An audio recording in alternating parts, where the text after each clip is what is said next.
vez mais. Louvado seja Deus. Esse texto é bem conhecido. E é comum se ouvir muitas ministrações nesse texto.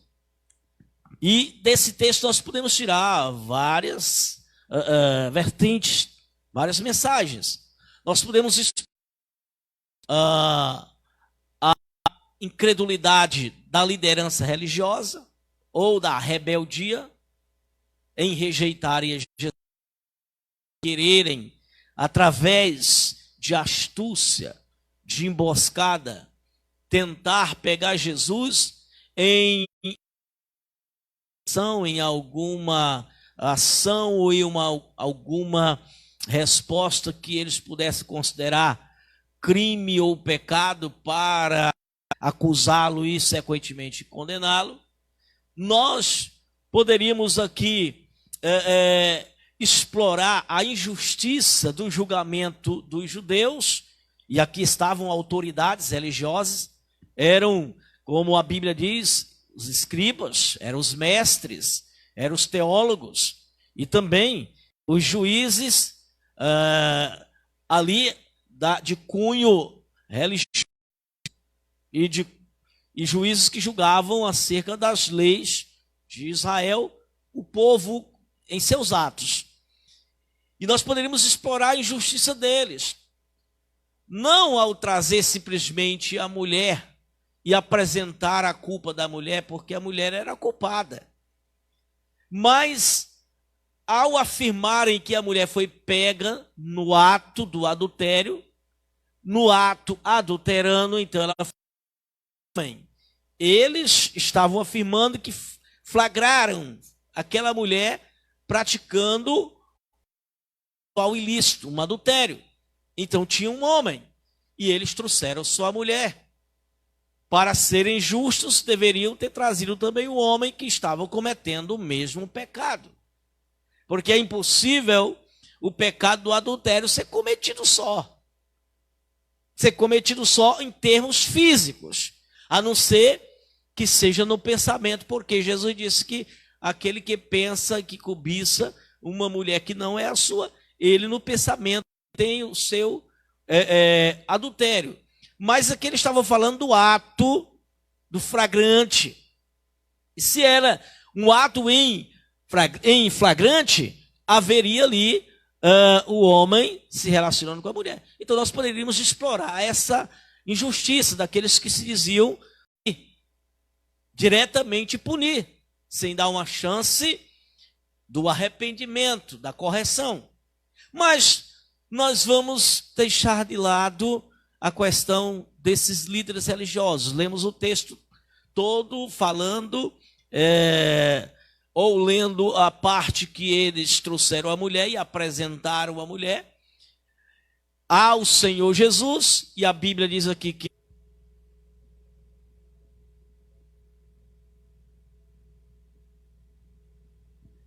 louvado seja Deus, mais um probleminha, tivemos aí uma queda na internet, né? Estamos no texto que nós lemos, em João capítulo 8, onde os líderes religiosos, os mestres, os teólogos, trouxeram uma mulher até a Jesus e mostraram aquela mulher e disseram para Jesus que aquela mulher tinha sido pega no ato do adultério. E que a lei de Moisés dizia que as tais deveriam ser apedrejadas. De fato, eles estavam falando uma verdade. Só que o ato do adultério, ele acontece com a presença de duas pessoas. E eles não trouxeram a outra pessoa que eles estavam afirmando com quem a mulher estava se relacionando sexualmente, o sexo ilícito. E eles não trouxeram. E a lei punia a quem praticava o ato do adultério. O apedrejamento era tanto para um como para o outro. E eles não trouxeram o homem. E nós estávamos comentando que poderíamos explorar essa ação injusta, esse julgamento injusto, um julgamento que foi parcial, porque apenas levaram a mulher. Mas o alvo não era diretamente o questionamento da mulher. O alvo era pegar o ato pecaminoso daquela mulher para tentar a Jesus. Para colocar Jesus numa cilada. E dependendo da resposta de Jesus, eles terem do que o acusar, do que apresentar uma acusação contra Jesus. Ou de que ele era contra a lei de Moisés, visto que eles apresentaram, a lei de Moisés diz que as tais devem ser apedrejadas. Se Jesus dissesse que ele não veio para matar, ele não veio para condenar, eles iam então encontrar um motivo de condenar a Jesus. Porque até então, eles aparentemente pareciam que eram os defensores verdadeiros e sinceros da lei de Moisés. E se Jesus dissesse que deveriam matar, eles poderiam matar, eles também iriam tentar tirar a credibilidade de Jesus. Mas ele não disse que veio pregar a salvação, o amor, o perdão? Então, tentaram jogar Jesus numa cilada. E aquela cilada armada, qualquer homem mortal não teria saída, mas Jesus teve a saída. Tá certo? E nós poderíamos explorar isso. Mas o que nós queremos explorar nesse texto é apenas a condição em que se encontrava aquela mulher. Desde o momento em que ela foi pega. Desde o momento em que ela foi flagrada ali no seu ato. E vamos também mostrar o propósito da vida de Jesus neste mundo. Vamos ser breve, mas queremos ser conciso. Então, esquecendo agora os líderes religiosos que trouxeram a mulher, agora vamos para a mulher. Aquela mulher, eu quero que você raciocine comigo, que você reflita comigo o estado em que se encontrava aquela mulher. Primeiro, aquela mulher, ela tinha consciência do seu ato pecaminoso, isso é fato. Aquela mulher tinha consciência do que a lei de Israel, ou chamada lei de Moisés, definia para o ato do pecado do adultério. Aquela mulher não era ignorante acerca disso, ela sabia. Ela tinha essa convicção. Só que estava tão frouxo, o pecado era tão abundante, e que não havia moral mais nas autoridades de estabelecer punição, porque as próprias autoridades também eram tão corruptas. E o povo vivia pecando.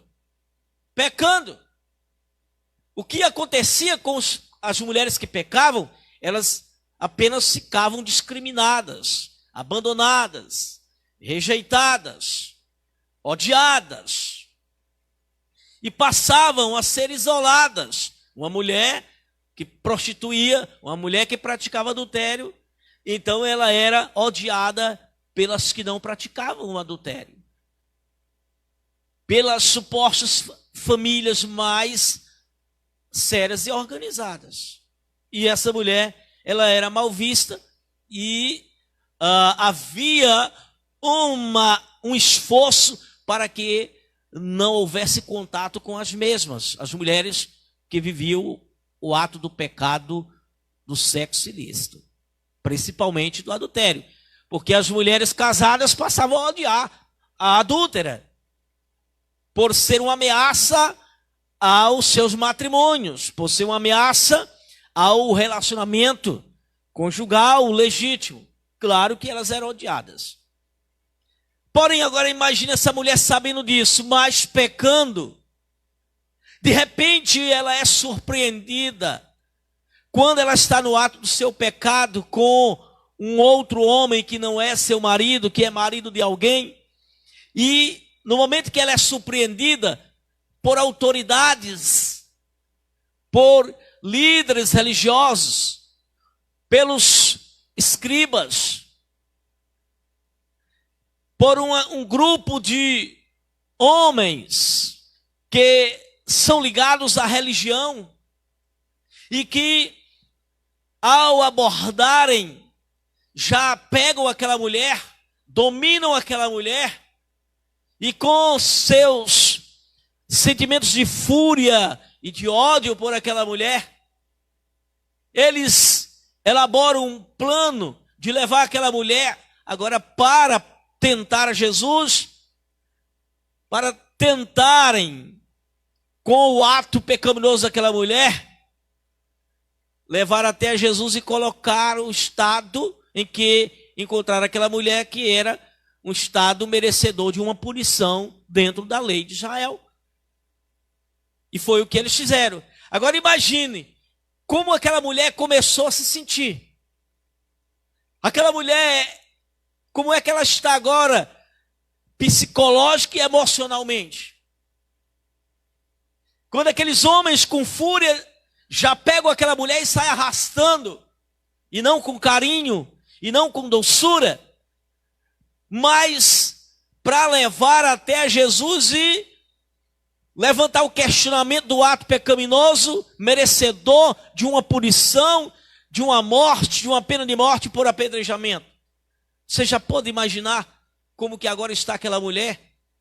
Como que agora está o sentimento daquela mulher? Como agora que está a emoção daquela mulher? Como que aquela mulher se encontra psicologicamente? Do ato do prazer sexual, da satisfação do prazer sexual ilícito, mais o prazer sexual, porque o sexo não só dá prazer se ele for lícito. O prazer sexual, ele existe desde que alimentem este prazer. A satisfação em fazer sexo existe desde que realizem o ato sexual. Independente de ser lícito ou não, o sexo dá satisfação e dá prazer. E aquela mulher agora, do prazer e da satisfação do relacionamento sexual que ela estava praticando, mesmo que ilícito, mas havia um prazer, uma satisfação, havia ali uma alegria nela em estar praticando o sexo e com o prazer com que ela estava ao lado do homem que satisfazia o seu prazer. Agora aquela mulher abordada, ela é dominada e ela é levada com o intuito de colocar aquela mulher diante de um juiz. E aquela mulher, ela sai dali, ou ela é levada dali, agora totalmente modificado o seu sistema nervoso, o seu sistema psicológico, o seu sistema emocional. Ela agora sai ali amedrontada, sai ali deprimida, sai perturbada, sai angustiada, porque ela sabe que seu ato é merecedor de uma punição da lei do seu país, que ela conhece muito bem. Aquela mulher, ela sai ali, meu irmão, agora com uma vida sem sentido. O sentido que a vida dela trazia para ela e que naquele momento satisfazia ela do prazer sexual, agora já não existe. Por quê? Porque ela agora vai sendo levada para ser julgada. Julgada pelo seu ato pecaminoso. Ato pecaminoso esse que a lei de Moisés, a lei que regia os judeus, dizia que deveria ser morta, sentenciada e morta por apedrejamento.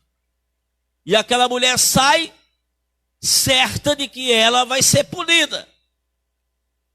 Agora imagine como se encontra psicologicamente aquela mulher. Qual é o estado emotivo daquela mulher? Aquela mulher estava num estado que você não pode nem ter ideia. E a fúria com que os homens levavam, e eram pessoas da religião, e eram pessoas, autoridades, eram os mestres, e eles estavam ali, já com o julgamento daquela mulher. Só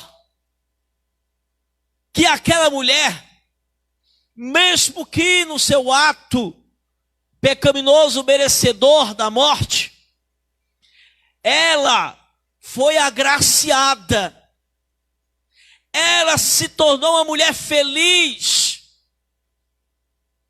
não por ter praticado sexo ilícito, não por ter sido pega por homens que queriam ver a sentença da sua na sua vida, que era da morte.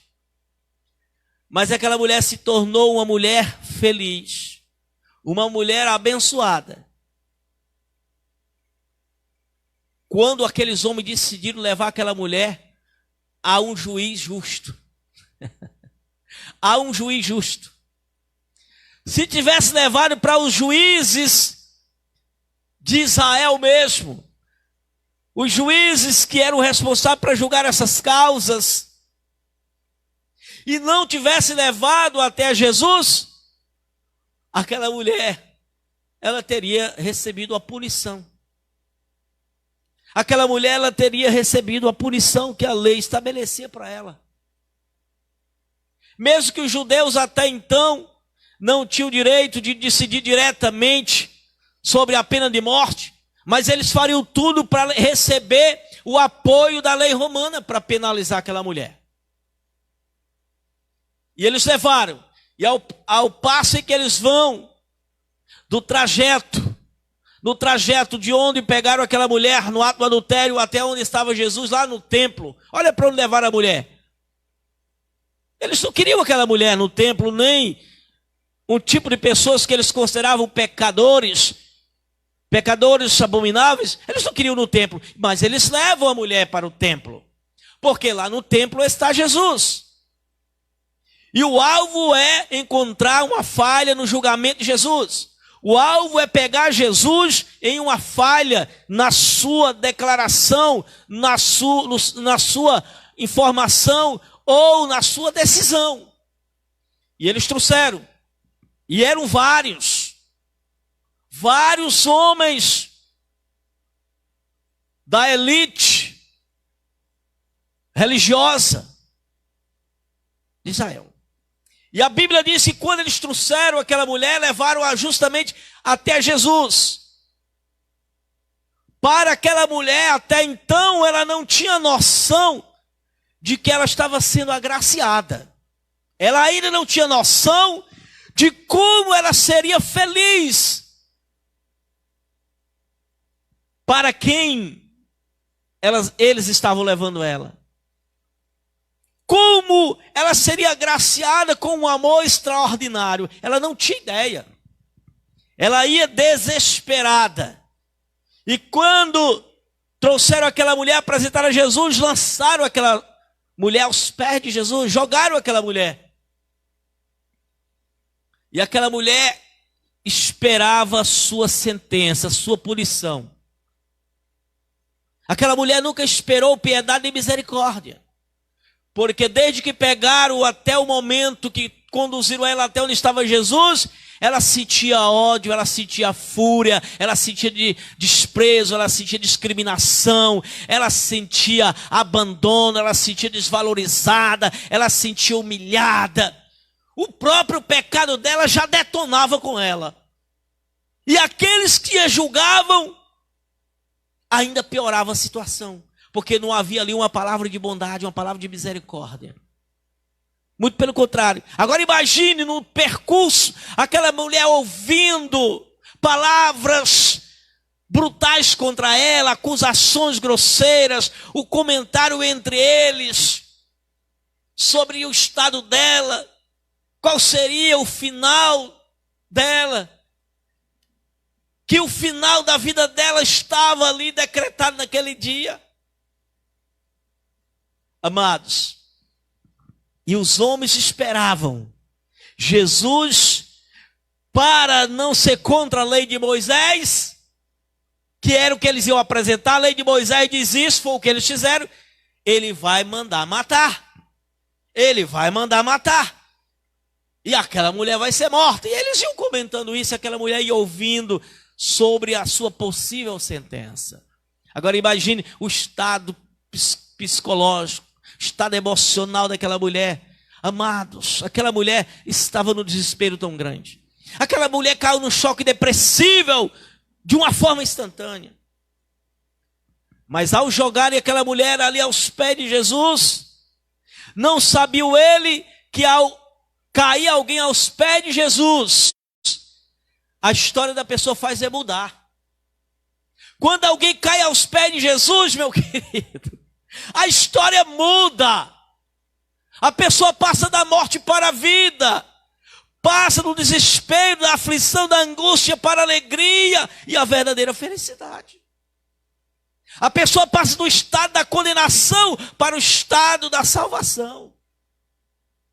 Só que os homens que levavam aquela mulher jamais esperavam o que ia acontecer com aquela mulher. Da forma como aconteceu, esperavam que ela seria apedrejada. Eles já estavam dispostos. Aqueles homens já estavam munidos das pedras para as quais eles acreditavam que aquela mulher ia ser alvo delas, do apedrejamento. E nem aquela pobre mulher esperava também qual seria o resultado final da sua vida. A única coisa que ela tinha que o dia dela terminou, que a vida dela terminou, que os dias dela ali, aquele era o último dos dias dela. Ela ia apenas com essa certeza na sua alma angustiada, na sua alma aflita. E naquele momento, igreja, amados, em que eles dizem para Jesus: olha, mestre, essa mulher foi pega no ato, adulterando. Nós flagramos, estamos trazendo.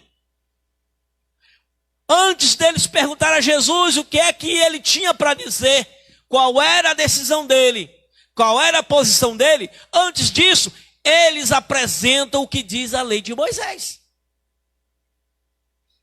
Porque a cilada está aí contra Jesus.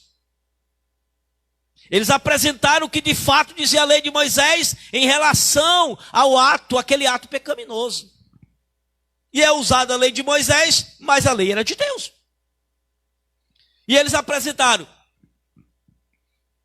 que Moisés diz que as tais, exclui os tais, porque adultério existe com homem e mulher, mas as tais devem ser apedrejadas, ou seja, a punição para o pecado do adultério é a pena de morte por apedrejamento. E aí, tu diz o quê? Amados, a Bíblia diz que Jesus só se agachou, se inclinou e começou a riscar com o dedo na areia. O que ele escrevia, a Bíblia não nos deixa informado, portanto nós não devemos especular. Há quem especule um bocado de coisa aí, mas nós não devemos especular aquilo que nos ficou oculto. E que não, tem coisas que ficam obscuras e não oculta.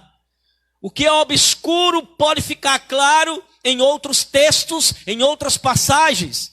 Mas o que Jesus escreveu não é só algo obscuro, é algo oculto. E o que está oculto da parte de Deus, a nós não queira ninguém saber, não queira especular, não queira conjecturar. Então fico eu retido a acatar aquilo que Deus estabeleceu acerca do que Jesus escreveu. Está oculto.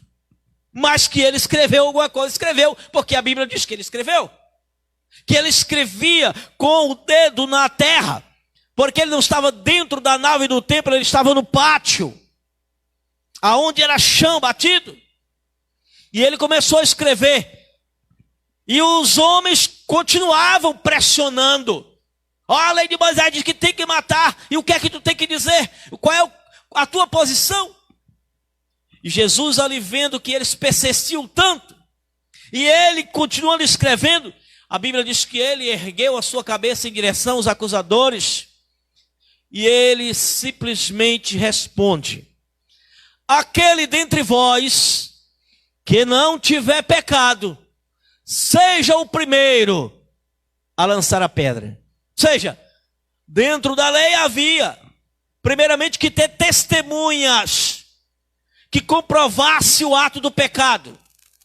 E essas testemunhas oculares deveriam ser as primeiras a tirarem a pedra, como prova concreta do ato comprovado, confirmado. E a partir de então, o povão que estava ali, depois das testemunhas oculares, lançarem e jogarem a pedra, confirmando que havia o pecado, todos os outros que juntassem poderiam jogar pedra, até sucumbir à vida. Mas os que estavam acusando, que eram as testemunhas oculares, e que de fato eram testemunhas oculares, porque eles afirmam que pegaram a mulher no ato do adultério, e estavam mestres da lei ali.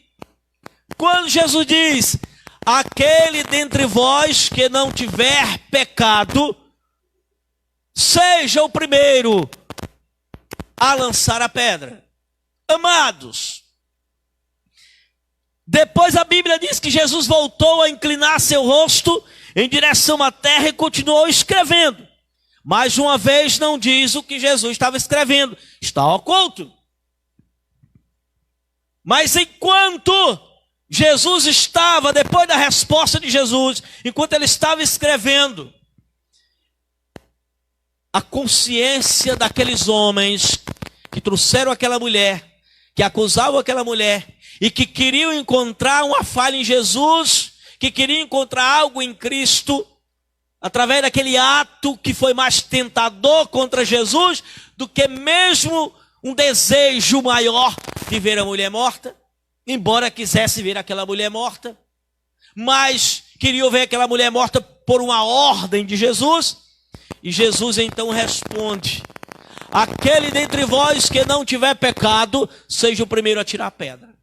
Amados, a consciência daqueles homens, quando ouviu a palavra viva, quando ouviu a palavra da autoridade, do juiz justo, do criador da vida, do autor da vida, do autor da chave da vida, do autor também da porta do escape e da salvação, daquele que pode perdoar pecados, daquele que pode decidir mudar a vida de alguém, daquele que pode decidir sentenciar, não perdoar, mas que também pode decidir perdoar.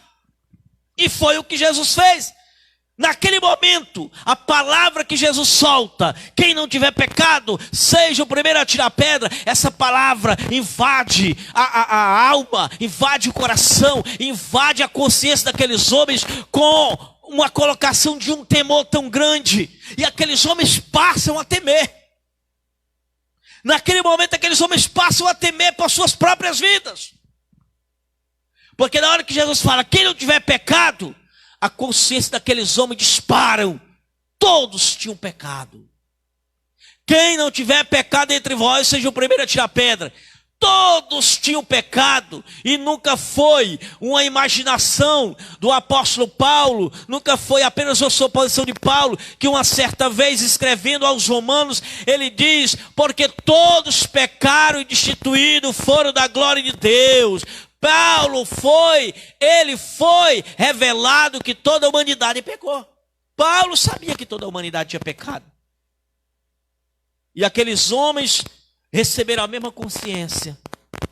Assim como Paulo recebeu toda uma revelação, uma consciência de que todos pecaram. E olha que Paulo também era um fariseu, era um mestre da lei, e ele recebeu essa consciência. Naquele momento que Jesus fala isso, essa palavra é suficiente para jogar na consciência daqueles homens seus pecados, trazer à tona, trazer à memória os seus pecados também passíveis de condenação. E a Bíblia diz, e Jesus de cabeça baixa, e a mulher ali no ato ainda do desespero, porque Jesus diz, quem não tiver pecado, que atire a primeira pedra. Aquela mulher esperou receber as primeiras pedradas, a começar pelos escribas, que eram os acusadores, que eram as testemunhas acusadoras do seu pecado. E ela fica ali e não recebe nenhuma pedrada. E os segundos vão passando e não recebe nenhuma pedrada. E começa a passar os segundos e nenhuma pedrada. E ela está de cabeça baixa também ali prostrada no chão, esperando apedrejamento, mas nenhuma pedra é lançada contra ela. E Jesus está na sua posição de Senhor, na sua posição de Deus amoroso, na sua posição de Deus misericordioso. E aquela mulher então, ainda esperando a ser apedrejada, passado segundos e minutos, Jesus novamente ergue a cabeça e aquela mulher está sem força, sem coragem e sem moral de levantar o seu rosto, ainda prostrada, caída no chão. Mas Jesus ergue, e quando ele ergue, é porque já não tem mais ninguém, todos saíram, e a Bíblia diz, a começar do mais velho até o último. Ninguém ousou lançar a primeira pedra. E naquele momento Jesus então aborda a mulher. Agora Jesus aborda aquela mulher. Está Jesus e aquela mulher, e Jesus aborda a mulher deprimida, a mulher que está ali num choque de depressão. Ela está ali, amados irmãos, psicologicamente arrasada. Ela está abalada. A vida dela naquele momento, naquele instante, estava sem sentido. Mas ela escuta a voz de Jesus. Mulher! De repente aquela mulher, quando escuta aquela voz, aquela mulher sente uma voz de autoridade. Ela sente que há uma voz de autoridade, mas ela também sente que há uma voz de misericórdia e de amor. E aquela mulher agora se encoraja para levantar. Aquela mulher se encoraja para levantar o seu rosto e olhar em direção à voz do mestre, e olhar em direção de onde saiu a voz do mestre. E ela olha para ele, e ele pergunta para a mulher: cadê teus acusadores? Nenhum te condenou? E ela agora se sente com a confiança de abrir a boca e poder soltar palavras, porque ela saiu em silêncio de onde foi pego no ato do adultério, até chegar ali, até aquele momento, sem moral, sem força, sem ânimo, para poder abrir a boca e falar alguma coisa. Ficou no silêncio, sabendo o seu estado miserável, da sua culpa, e ainda cercada por homens cruéis, homens que não queriam a justiça, mas que queriam a injustiça feita. E quando ela sente em Cristo palavras amorosas, palavras que tocaram sua alma, que trouxeram ânimo à sua alma, que trouxeram esperança à sua alma, que trouxeram novamente o brilho da vida dela, ela diz: Senhor, ninguém me condenou. E ela agora escuta a palavra do perdão, porque Jesus, apesar de ter falado só o seguinte: nem eu te condeno. Quando Jesus diz nem eu te condeno, Jesus não está ignorando o pecado da mulher. Jesus não está dizendo que o adultério não é pecado. Jesus não está dizendo que o adultério não é para ser condenado. Nada disso, muito pelo contrário. Ele está reconhecendo a gravidade do ato do pecado daquela mulher. Ele está reconhecendo a gravidade que aquela mulher se envolveu, e que o ato do pecado dela, além de matar espiritualmente, além de separar ela de Deus, aquela mulher poderia ter morrido naquele momento fisicamente e ter perdido toda a chance de salvação. Se os homens levassem aquela mulher para os juízes outros, aquela mulher, ela teria perdido a salvação dela. Mas como eles queriam testar a Jesus, provar a Jesus, encontrar a falha em Jesus, eles levaram a mulher para Jesus, e foi o dia feliz daquela mulher, foi o dia mais feliz daquela mulher, foi o dia em que colocaram ela diante de Cristo, que colocaram ela diante do juiz justo, que colocaram ela diante daquele que vai julgar vivos e mortos, mas colocaram diante daquele que tem o poder de perdoar pecados, antes dele condenar, ele dá a oportunidade do arrependimento. E quando ele fala com aquela mulher, ele está dando a oportunidade do arrependimento. Ele começa a dialogar com aquela mulher. Só ele começar a dialogar com ela, ele já está começando a mostrar para ela que ela vai ter uma oportunidade. E naquele momento, a mulher se sente confiante, porque ela está ouvindo agora pela primeira vez uma palavra de amor sincero, de amor verdadeiro, não de amor fingido. Ela está ouvindo agora alguém que está declarando amor real. Aquela pobre daquela mulher, quantas vezes ela foi enganada por homens com quem ela praticava sexo, que declarava amor por ela, mas que era falsidade, era mentira, eram apenas oportunistas, querendo se aproveitar do prazer sexual que ela oferecia. Mas agora está alguém declarando amor sem interesse em nada dela, mas interesse na vida dela, interesse no bem dela, interesse na saúde dela, interesse na paz dela, interesse realmente na salvação dela. Alguém que estava interessado naquela mulher, mas para abençoar, para oferecer o que ela não tinha, para conceder a ela o que ela nunca teve. Não era alguém que declarava amor para explorar a mulher, mas é alguém que estava transmitindo o amor de verdade. E ele diz para ela: nem eu te condeno. Agora ele adverte aquela mulher: agora vai e não peques mais. Ou seja, amado, simples para Jesus. Simples para Jesus. Quantas vezes as autoridades religiosas questionavam Jesus, quando Jesus chegava alguém doente, alguém enfermo, e Jesus dizia para as pessoas: perdoados são os teus pecados. E as pessoas ficavam curadas, e eles ignoravam. Mas a pessoa está doente, deveria repreender a doença, e Jesus estava perdoando pecados, é porque a doença era a causa do pecado, e ele estava anulando o pecado, perdoando o pecado, e a causa do pecado estava sendo anulada. E para aquela mulher, Jesus ele não disse de forma audível, de forma que as palavras pudessem ser ouvidas da seguinte forma: olha, mulher, eu perdoo os teus pecados, estão perdoados os teus pecados. Mas na hora que ele diz: nem eu te condeno, o que é que ele está dizendo? Eu não vou te condenar, eu estou te perdoando. E quando ele diz: vai e não peque mais, ou seja, agora segue a vida no perdão que eu te concedo. Tu és uma nova criatura, tu vai receber uma nova vida, tu agora vai ter uma nova direção, tu vais ter um novo rumo, tu vais ter agora uma outra oportunidade, tu terás agora a oportunidade da vida eterna.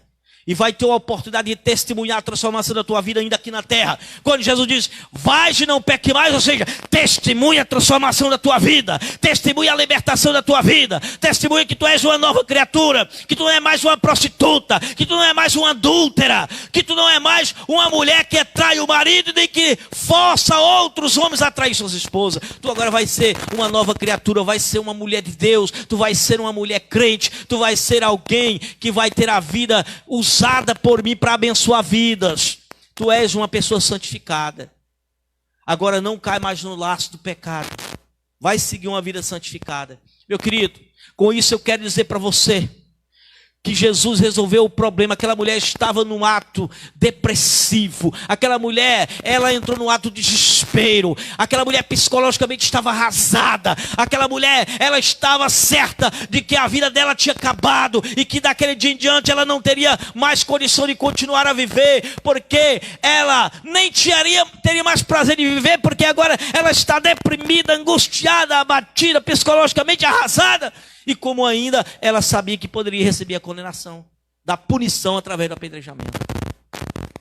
Eu quero dizer para você que o estado dessa mulher, o estado emocional, o estado psicológico dessa mulher, o estado de alma dessa mulher, quero fazer vocês que nos escutam,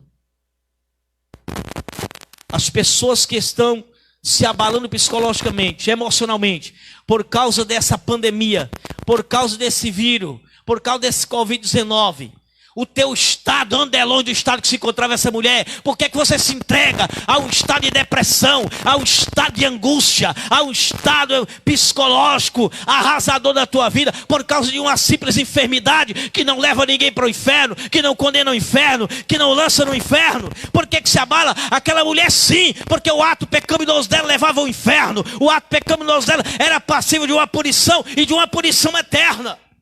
E ainda estava cercada por homens que eram os responsáveis para fazer julgamento e que estavam dizendo que aquela mulher ia ser morta. Aquela mulher sim tinha motivos e razões para estar no choque depressivo, para estar considerando a vida sem sentido, para estar amedrontada. Aquela mulher tinha razão para estar abalada psicologicamente, emocionalmente. Aquela mulher tinha razão para estar desesperada, mas você não tem. Nem doente você caiu, está amedrontado. A enfermidade nem chegou até você, só porque sabe que tem alguém enfermo, já está assustado, assombrado. E é porque já está aos pés de Jesus. E é porque já é uma pessoa que pertence a Jesus. Já é uma pessoa que já alcançou muitas bênçãos de Jesus. Vocês que andam amedrontados, e que quantas vezes já testemunharam de que Jesus agiu na sua vida, de que Jesus fez milagre, de que Jesus falou, de que Jesus consolou quando estava aflito. E agora Jesus não fala mais? Será que Jesus agora não opera mais? Será que essa enfermidade, ela tirou a possibilidade de Jesus ainda falar contigo? De Jesus ainda operar na tua vida? Será que essa doença arrancou a tua fé? Arrancou as tuas convicções do Deus que tu serve? Para com isso. Deixa de colocar a esperança, a fé, as convicções de lado e ficar focado apenas no que a mídia podre está falando todos os dias. Olha, o grande salmista, ele disse, e ele falou, e ele creu, que 1000 cairão ao teu lado e 10.000 à tua direita, e não serás atingido. Meus queridos, não queríamos que ninguém morresse. Não estamos alegres pela morte de ninguém causada por esse Covid-19. Não queríamos ver ninguém morto. Mas não é porque morreu alguém que nós vamos ficar amedrontados, assustados, assombrados, em pânico. Muito pelo contrário. É hora de nos apegarmos mais à confiança, por meio da fé que recebemos como dom de Deus, para ficarmos mais protegidos e mais firmes. E eu ainda digo mais, se Jesus levar um dos dele por meio do Covid-19, ele leva para o descanso eterno, para o paraíso eterno. Não vai ser lançado no inferno. Então é hora de você colocar a sua confiança no Senhor. A confiança é no Senhor, meu querido. A confiança é no Senhor. Tu vai colocar a confiança em quem? Está esperando a confiança de quem? No Senhor. Crê. Se tu já crê, se tu já pertence a Ele, já entregou a vida a Ele, confia nele. E o demais Ele fará. No demais Ele fará. Então não há razão. Não há razão para ninguém chegar nem 30% do estado que estava essa mulher. Em termos emocionais e psicológicos. Não há razão para ninguém cair deprimido. Não há, aquela mulher tinha, mas eu não vejo ninguém com motivos e nem razão por causa dessa pandemia de ficar deprimido, angustiado, amedrontado, assombrado. Isso é falta de fé. Isso é falta de se apossar da fé, das convicções produzidas pela fé. E é isso que você tem que fazer. É isso que você tem que fazer. Jesus está à disposição para te consolar, para te abençoar, para te sustentar, para te socorrer, para te curar. E mesmo que não seja para fazer a cura divina, mas Ele está para te fazer resistir à enfermidade e você vencer lá na frente. Guarda essa palavra do coração, fica com Deus e tenha aí não só um resto de noite abençoada, mas o resto da tua vida em Cristo aqui na terra totalmente abençoada. Que Deus em Cristo nos abençoe a todos. Nosso muito obrigado. Vamos agora orar e agradecer ao Senhor e por todos que ficaram conosco até esse presente momento. Nosso Pai eterno e Deus soberano, muito obrigado por mais esta oportunidade, Senhor. Que esta palavra tenha encontrado guarida nos corações. Traga, Senhor, conforto. Traga, Senhor, convicção. Traga esperança. Traga paz. Que seja repreendido o medo, o pânico, a depressão, a angústia, Senhor. Faz com que as pessoas olhem para o que o Senhor fala, para o que o Senhor promete e não para o que essa mídia podre, para que esses corruptos que estão aí manipulando, Senhor, com o intuito de amedrontar o povo, continuando com informações só para amedrontar, mesmo, Senhor, que alguns casos sejam fatos, mas, Senhor querido, que isso não seja motivo de amedrontamento. Pai, acalma teu povo, aquieta teu povo, acalma o coração do teu povo, Senhor. Manifesta e diz, Senhor, que o Senhor está com cada um. Fica com todos, em nome de Jesus. Amém, amém.